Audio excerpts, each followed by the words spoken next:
Top 10 के sponsor है Adnan water tank, safe and healthy water storage solution, Ballaguda, Hyderabad. अस्सलाम वालेकुम नाज़रीन, मैं हूं आसिम खान और आप देख रहे हैं BBN चैनल। आइए देखते हैं आज की top 10 news. Israeli PM Benjamin Netanyahu ने गाज़ा के मुकम्मल कब्जे का प्लान तैयार कर लिया है, जिसे वो अपने सिक्योरिटी कैबिनेट के सामने पेश करने वाले हैं। ये प्लान 2005 के विड्रॉल के बाद एक बड़ी पॉलिसी शिफ्ट माना जा रहा है, जिसमें गाज़ा सिटी के आसपास के इलाकों पर मिलिट्री कंट्रोल हासिल करना शामिल है। लेकिन इजराइल के मिलिट्री चीफ ने भी इस प्लान पर खुला एतराज़ करते हुए कहा कि ये स्ट्रैटेजी फौज को फंसा देगी और होस्टेजेस के लिए भी खतरा बन सकती है। इंटरनेशनल एजेंसीज ने भी नेतन्याहू के इस इरादे को ह्यूमैनिटेरियन क्राइसिस की शुरुआत करार दिया है। अमेरिकी सदर डोनाल्ड ट्रंप के ट्रेड एडवाइज़र पीटर नेवारो ने कहा है कि भारत पर लगाए गए 50% टैरिफ्स एक प्योर नेशनल सिक्योरिटी इशू का हिस्सा है, जो डायरेक्टली इस बात से जुड़ा है कि भारत ने रशियन ऑयल लेना बंद करने से साफ इनकार कर दिया। पीटर नेवारो ने वजाहत दी है कि चाइना पर रशियन ऑयल खरीदने पर नए टैरिफ्स इसलिए नहीं लगाए गए क्योंकि चाइना के ऊपर पहले से ही 50% से ज़्यादा टैरिफ्स लगाए हुए हैं। अब और ज़्यादा इकोनॉमिक ब्लो देना अपने लिए भी नुकसानदा हो सकता है।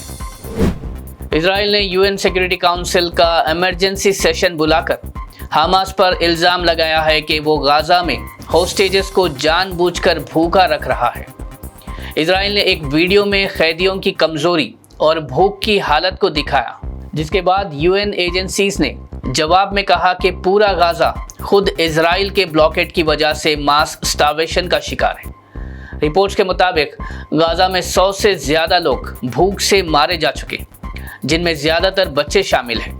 UN का कहना है कि हर 5 साल से छोटा बच्चा गाज़ा में मॉलन्यूट्रिशन के रिस्क में है।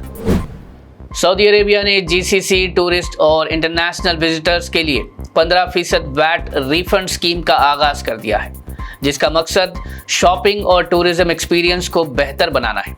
18 साल से ज़्यादा उम्र के वो टूरिस्ट जो 500 सऊदी रियाल से ज़्यादा की खरीदी करते हैं और सामान को 90 दिन के अंदर एक्सपोर्ट करते हैं, वो रिफंड के एलिजिबल है। शॉपर्स को हर परचेज पर टैक्स एग्जेम्पशन स्लिप लेना होगा और पासपोर्ट या GCC ID दिखानी होगी। रिफंड डिपार्चर के वक्त 18 डेजिग्नेटेड एयरपोर्ट्स कियोस्क पर क्लेम किया जा सकता है। पाकिस्तान आर्मी ने उस रिपोर्ट को कैटेगोरिकली रद्द कर दिया है, जिसमें जनरल आसिम मुनीर के प्रेसिडेंसी के लिए रुझान का दावा किया गया था। DG ISPR lieutenant general Ahmed Sharif Chaudhry ने द इकोनॉमिस्ट को दिए गए इंटरव्यू में इन अफवाहों को नॉनसेंस और बेसलेस करार देते हुए कहा कि जनरल आसिम मुनीर किसी भी सियासी मंजिलात के लिए इंटरेस्टेड नहीं है। उन्होंने वाज़ेह किया कि जनरल आसिम मुनीर सिर्फ नेशनल स्टेबिलिटी और सिक्योरिटी प्रायोरिटीज़ पर फोकस्ड है। इंटीरियर मिनिस्टर मोहसिन नकवी ने भी इसे एक मैलिशियस कैंपेन कहा और आसिफ जरदारी के साथ तहफ़्फ़ुज़ात की बात को गलत बताया।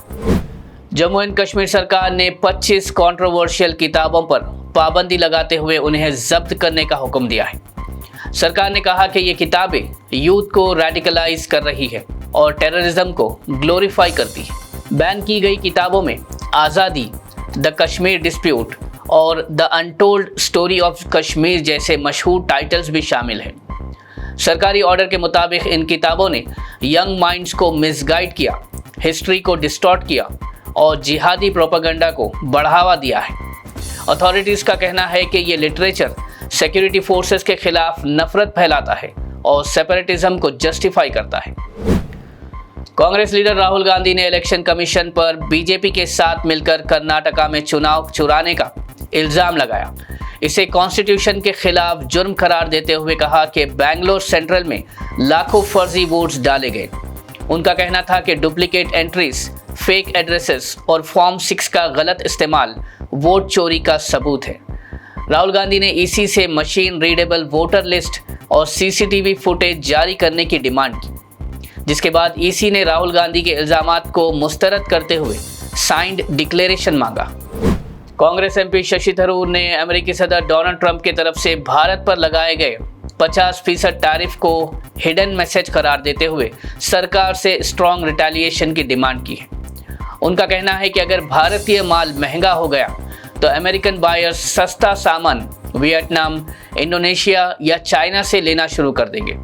थरूर ने कहा कि अगर अमेरिका टैरिफ्स वापस नहीं लेता तो भारत को भी रेसिप्रोकल 50% टैरिफ लगाना चाहिए। सिर्फ 17% पर रुकने का कोई मतलब नहीं। उन्होंने ये भी कहा कि ऐसे वक्त में देश की स्ट्रैटेजिक और इकोनॉमिक सेल्फ रेस्पेक्ट को बचाना जरूरी है।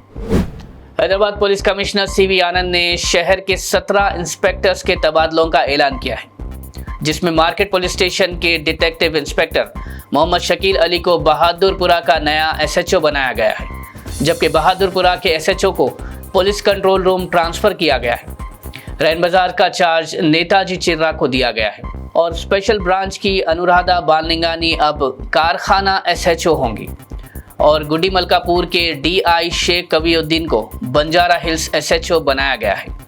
ये तबादले शहरी पुलिसिंग को बेहतर बनाने के इरादे से किए गए हैं। AIMIM party chief barrister Asaduddin Owaisi ने अमेरिकी सदर डोनाल्ड ट्रंप के खिलाफ ट्वीट करते हुए कहा कि ट्रंप ने भारत पर 25% का नया टैरिफ थोप दिया है, सिर्फ इसलिए कि हमने रशिया से तेल खरीदा। असद ओवैसी ने इस कदम को डिप्लोमेसी नहीं बल्कि bullying by the buffoon in chief करार दिया। उन्होंने कहा कि ये टैरिफ्स भारतीय एक्सपोर्टर्स, MSMEs और मैन्युफैक्चरर्स के लिए तबाहकुन साबित होंगे। सप्लाई चेन्स डिसरप्ट होंगी, FDI रुकेगी और रोजगार पर बुरा असर पड़ेगा। उन्होंने बीजेपी पर तंज कसते हुए कहा कि 50% टैरिफ्स के सामने मोदी जी का 56 इंच का सीना कहाँ गया। नाज़रीन, ये थी आज की टॉप 10 न्यूज़। देखते रहिए BBN चैनल। मुझे दीजिए इजाज़त। अल्लाह हाफिज़।